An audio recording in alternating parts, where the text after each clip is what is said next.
প্রায় সময় অবৈধভাবে বাংলাদেশে নিয়ে করতেছে। উঠেন উঠেন।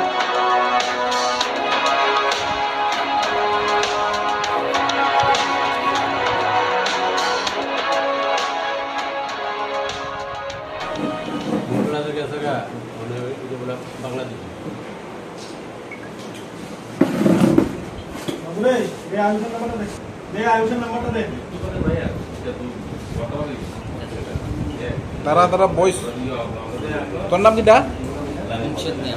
মুর্শেদ।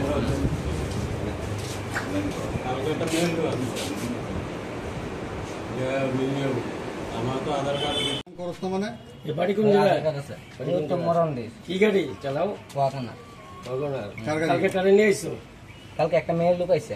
কোন জায়গায় পাইছো? এটা আমি লেচু বাগান পাইছি। কি কইছে? আমার কইছে খোয়াই যাব, খোয়াই যাওয়ার পরে আমি লইছি, আমার 150 টাকা দিছে মেয়ে লোকটার। হোটেলে আইছে, হোটেলে একটা নেড়ে 300 টাকা দিছে। কোন হোটেল? হোটেল আমি নাম জানি না। এই হোটেল কি নাম জানোস না? বড় লাইন নামাই দিছস বড়। কোন জায়গা হোটেলটা? কোন জায়গা হোটেলটা? কোন জায়গা হোটেলের নাম কি? নাম তো জানি না আমি। কল্যাণী গেস্ট হাউস নেই? আমি নাম জানি না। তুই ফাকনামি করিস না রে। আমি নাম জানি না। আরে এই মহিলা কইছো কাকুরে ফোন করছো? কাকুরে আমি ফোন করছি, আমি তো বললাম কালীবাড়ি। নাম্বার পাইলি কো? চিন্তা করছিস আরে তুমি? তানে কার্ড আছে আমার কাছে। কল্যাণী গেস্ট হাউস এখানে নামাই দিছো ইন্ডাস্ট্রিটা। হ্যাঁ। এরপরে আমার 150 টাকা আছে, আর তানে 300 টাকা দিছে। তাইনে 300 টাকা দিছে। তাইন কেডা? ও হোটেলের যে স্টাফ আছে তাইনে। কেডা 300 টাকা কেডা? হোটেল ভাড়া মানে অ্যাডভান্স? না না, নামাই দিছি পরে আর কি। হোটেলের মালিক তোরে 300 দিছে? তাইনারে 300 দিছে, আমার 150 টাকা দিছে প্যাসেঞ্জারে। আমি আগরতল তাইতাছি, এমন টাইমে আমার সিগন্যাল দিছে লেচু বাগানের সামনে। মহিলা কি ইন্ডিয়ান না বাংলাদেশী? আমি আধার কার্ড আর প্যান কার্ডের ছবি তাইনা দিয়ে দিছি আমি। তুমি অক্ষণ কইলা যে তাইনারে চিনো না, এখন কো প্যান কার্ড আর তাইনা তো কইতাছে আমারে এডি লাগবো না, এই ছবিটা লাগবে। কেডা কইতাছে? ওই কাকু কইছে আমারে, ওই হোটেলের মালিক। হোটেলের মালিক না, হোটেলও গেস্ট আসলো 15-10টা। তাইনারে আইডেন্টি প্রুফ চেক করছেন? মানে পাইছেন কিটা? আধার কার্ড আর এই আইডেন্টি কার্ড, এই প্যান কার্ড। তাইনার নাম কিটা? নাম তো লিখে দিছি, সবিনা মোল্লা। তাই কই থেকে আইছে? আগরতলাতে কইছে। কি পারপাসে আইছে? রেজিস্টার এন্ট্রি করছিলেন নি? ওই তো কইছে ঘুরন লেগে আইছে, কমলপুর যাইব। কমলপুর যাইব। সকালবেলা যে চেক আউট করছে, চেক আউটের সময় রেজিস্টার সই রাখছেন নি? বাইরে আছে তো আমি। না না, কেমনে বাইরে দিব? আপনার হোটেলসের রুলস এন্ড রেগুলেশন কিটা? অন্য লোক যে বাইরেছে তখন বাইরে আছে। বাইরে এমনিতে চেক আউট করে বাইরে জায়গা মানুষ। এটা আপনি কি কইলেন? আপনার হোটেলতে এমনি বেরিয়ে জায়গা? একজন মার্ডার করে চুপচাপ বাইরে ওই জায়গাতে কিটা করবে?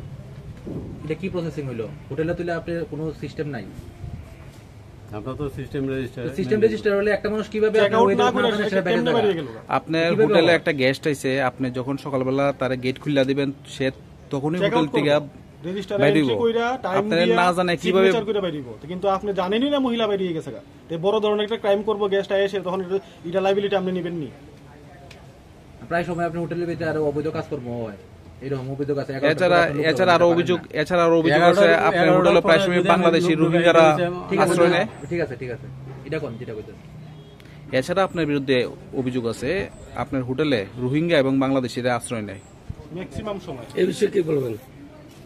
এটা তো আমার রেজিস্টার দেখে কইতে পারবো। যদি আমি ডেইলি রেজিস্টার মেনটেন করে নেই, হ্যাঁ, থানাতে চেক আপ করা হয়। আপনি রেজিস্টার মেনটেন করলে কিভাবে একটা মানুষ চেক আউট না করে, আপনি না জানে বাইরে জায়গা আপনার হোটেল থেকে, এটা কিভাবে সম্ভব? এটা তো একটা লোক যদি চা খাইতে যায়, ওখানে যদি বাইরে জায়গা, তখন চিন্তা করেন এইভাবে বেড়ে গেছে, ব্যাগটা গুলো এইভাবে বেড়ে গেছে। তাই না, একটা মহিলা মানুষ একটা মহিলা মানুষ তার জিনিসপত্র ছাড়া ঢুকছে না আপনার কেন? তাইলে আপনার হোটেলের রুম রেন্ট পে করছে না? পে তো চেক আউটের সময় করে না। তাহলে অ্যাডভান্স কোনো সিস্টেম আছে হোটেলের মধ্যে যে রুমে ঢুকা মাত্র টাকা দিলে দিব?